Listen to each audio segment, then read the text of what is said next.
শীতের রাত, কুয়াশায় ঢাকা চারদিক।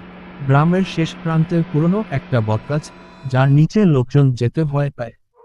বলা হয় ওখানে রাতে কেউ গেলে আর ফিরে আসে না। এই গল্প সেই ভয়ঙ্কর রাতের এক রহস্যময় ঘটনা। গল্প শুরু। রাত তখন প্রায় 11টা। গ্রামের যুবক রাকিব বন্ধুর বাড়ি থেকে ফিরছিল। কুয়াশার চাদরে পুরো গ্রাম ঢাকা, যেন অদৃশ্য জগতে ঢুকে পড়েছে সে। রাস্তার ধারে ঝোপঝাড় থেকে মাঝে মাঝে অদ্ভুত শব্দ আসছিল।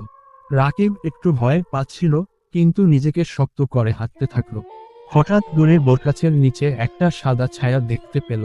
প্রথমে মনে হলো কুয়াশার খেলা, কিন্তু ছায়াটা ধীরে ধীরে স্পষ্ট হতে লাগলো। একটা নারীর অবয়ব। ভয়ঙ্কর মুহূর্ত। রাকিব থমকে গেল, কাঁপা কাঁপা গলায় বলল, কে ওখানে? কোনো উত্তর নেই, বরং ছায়াটা ধীরে ধীরে তার দিকে এগিয়ে আসতে লাগলো। হাড় কাঁপানো ঠান্ডা বাতাস বইতে লাগলো, যেন রাতটা আরো গা ছমছমে হয়ে উঠল। হঠাৎ ছায়াটা বলে উঠল, আমাকে সাহায্য করো। রাকিব পেছনে তাকিয়ে দেখল, আশেপাশে কেউ নেই। তার বুক ধড়ফড় করতে লাগলো। সে দৌড় দিতে চাইল, কিন্তু পা যেন জমে গেল মাটির সঙ্গে। তখনই শুনতে পেল এক বিকট হাসির শব্দ। গল্পের সমাপ্তি। পরদিন সকালে গ্রামের লোকেরা রাস্তার ধারে রাকিবকে অজ্ঞান অবস্থায় পেল।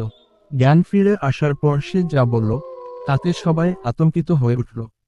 বৃদ্ধরা বলল, বহু বছর আগে এই জায়গায় এক মহিলা আত্মহত্যা করেছিল, আর সেই রাত থেকে প্রতি শীতের রাতে সে এখানে দেখা দেয়। আজও শীতের রাতে গ্রামের মানুষ বটগাছের কাছে যেতে ভয় পায়।